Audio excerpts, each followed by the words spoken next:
Hey there, Useless University students. Tupac's of course here for a quick lesson in reflections. We're also going to talk about how the burn wallet works and how reflections work in the useless solar system. So let's get started. So what are reflections?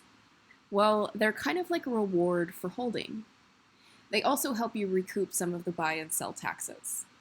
But quite literally, they are tokens redistributed from buys, sells, and transfer taxes to people who are just holding. To explain this in fully useless terms, I decided to illustrate this with the best thing in the world, cake.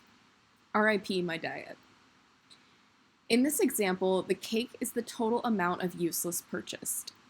Now, buying into useless through PancakeSwap immediately incurs an 8% tax. But using PancakeSwap divides the total tax in half, sending 4% to the liquidity pool. If you want to understand the liquidity pool, you can check out my previous video with chocolates. It's been a very sweet week here. But the other 4% is redistributed to holders in reflections.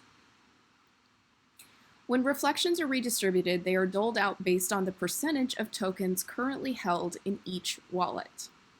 And this is where the burn wallet comes in. The burn wallet is the largest wallet in Useless's solar system.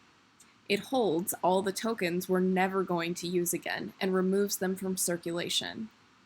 It's also what makes Useless a deflationary cryptocurrency. So imagine that every buy, sell, or transfer takes a small piece of cake before being able to be served for the rest of a party. After removing half of this for the liquidity pool, you're left with all of the tokens to be used for reflections. So this big plate is the burn wallet. Already has a lot of cake on it. More cake than everyone else, and it's cake that nobody's going to be able to eat. It's just going to be thrown away. There are lots of other plates of various sizes. They represent other wallets of various sizes, but none of them are as large as the burn wallet. All of these wallets hold a certain percentage of cake already too. So the piece of cake left for reflections will be divided according to the percentages of current wallet holders. For instance, if the burn wallet has 30% of all tokens, then the burn wallet will receive 30% of the remaining cake piece. If the next largest holder has 5% of all tokens, they will receive 5% of the leftover piece of cake, and so on until the cake has been redistributed accordingly down to the very last crumb.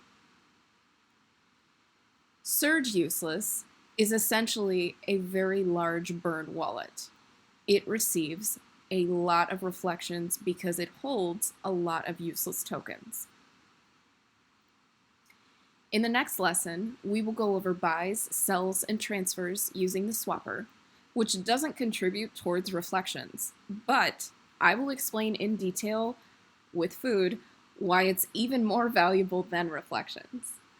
That's all for this useless lesson in reflections, and I will see you guys in class next week here for Useless University.